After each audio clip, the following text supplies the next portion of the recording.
एकच मंत्र शिक्षण देणे हेच तंत्र, साक्षरतेचे एकच मंत्र शिक्षण देणे हेच तंत्र.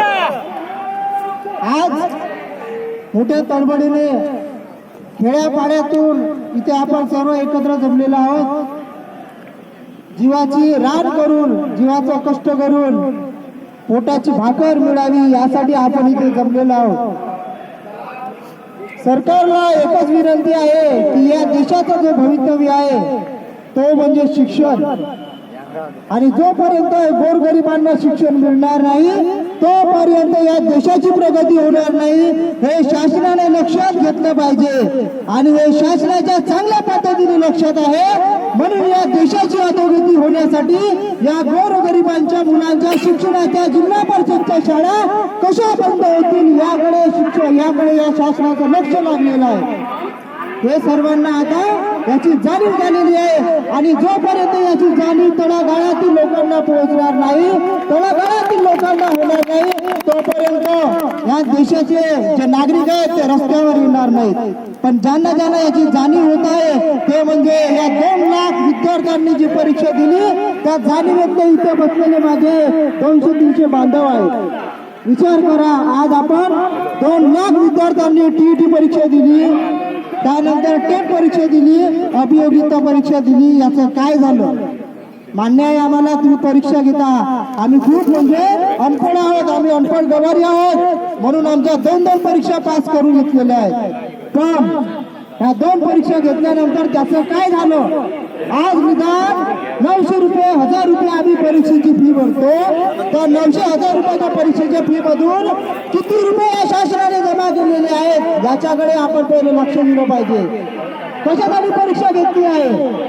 आज जर या गरीब लोकांच्या, गरीब तळागाळातील 100-200 रुपये मजुरी करणाऱ्या पोराचा मुलगा, म्हणजे मजुरी करणाऱ्या लोकांचा मुलगा जर शिक्षित झाला नाही आणि त्या मुलाला जर कॉन्व्हेंटमध्ये जाण्याची परिस्थिती आली तर त्या कुटुंबावर काय आघात होईल का नाही याचा विचार करणं खूप गरजेचं आहे. समूह शाळा आणली, खूप चांगली गोष्ट आहे. जिल्हा परिषदचे शिक्षक हे अनपढ आहेत, त्यांना समजत नाही, कारण तुम्ही 1992 पासून शिक्षणाची भरती सुरू केली.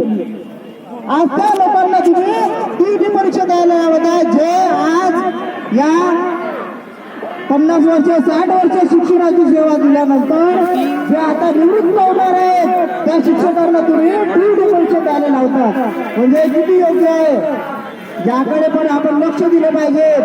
आज 50 वर्ष त्या लोकांनी सेवा दिलेली आहे, मुलांना घडवण्यासाठी 50 वर्ष सेवा दिलेली आहे. त्या 50 वर्ष सेवा दिलेल्या लोकांना TET परीक्षा द्यायला 5 करोड रुपये, किती?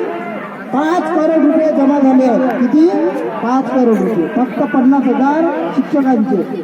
आज विचार करा, ह्या लोकांना म्हणजे जाणीव आहे की नाही, या शिक्षकांना जाणीव आहे की नाही? मान्य आहे तुम्हाला जाणीव आहे, पण जोपर्यंत त्या शासनाच्या दरबारी जाऊन आपण ठोकणार नाही, याची जाणीव करून देणार नाही, तोपर्यंत आपल्याला न्याय मिळणार नाही.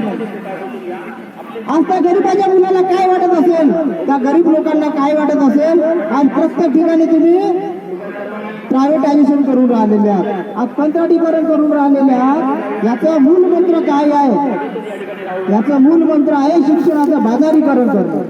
आज जर शिक्षणासाठी जर एवढं धडपड करावं लागत आहे तर या देशाची परिस्थिती याच्या बेहतर दुसरी काही नाही. डॉक्टर बाबासाहेब आंबेडकरांनी आपल्याला एवढा मोठा अधिकार दिलेला आहे, शिका, संघटित व्हा, संघर्ष करा. कशासाठी?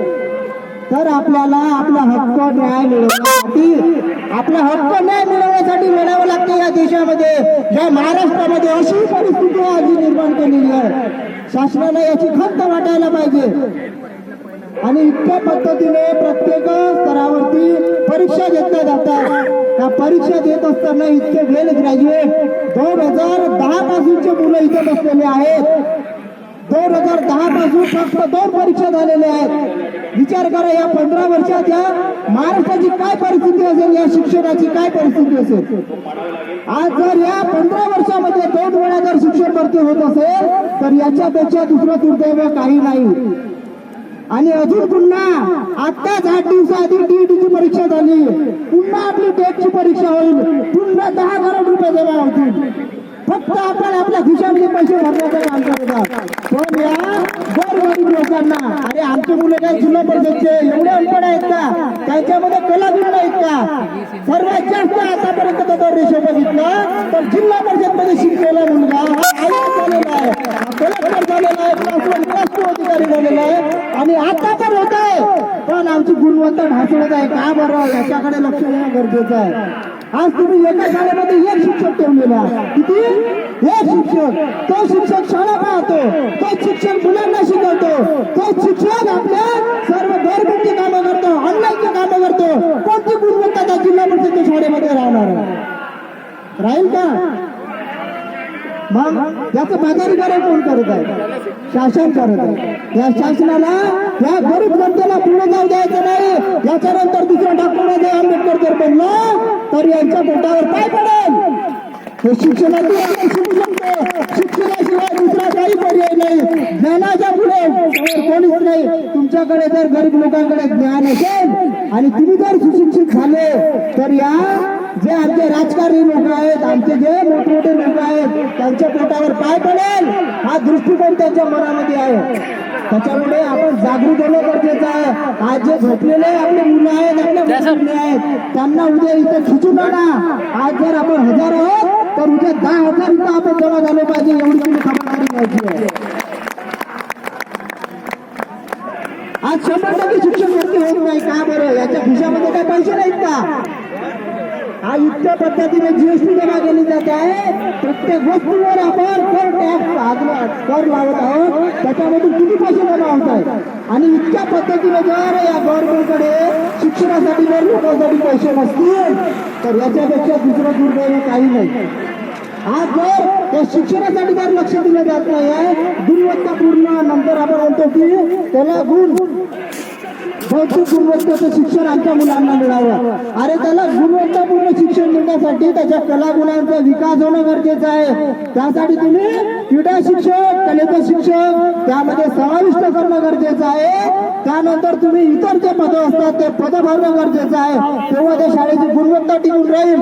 कॉन्व्हेंटमध्ये या सगळ्या गोष्टी असतात आणि त्याच्यामुळे त्या मुलांकडे, त्याच्यामुळे त्या समाजाचा दृष्टिकोन तिकडे बदललेला आहे. पण आमच्या या इतक्या मोठ्या टॅलेंटेड असलेल्या या लोकांकडे इतक्या मोठ्या डिग्र्या घेतलेल्या आहेत.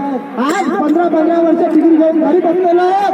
बीएड केलं, त्याच्यानंतर एमएड केलं, त्याच्यानंतर टीईटी दिली, टेट दिली आणि आज इथे आम्ही या मैदानावर बसून नाच वाटायला पाहिजे या सरकारला. भारत माता की, भारत माता की. 100% शिक्षण भरती, 100% शिक्षक भरती, समूह कर, शाळा समूह करून, शाळा समूह करून. भारत माता की, भारत माता की. धन्यवाद सर. आता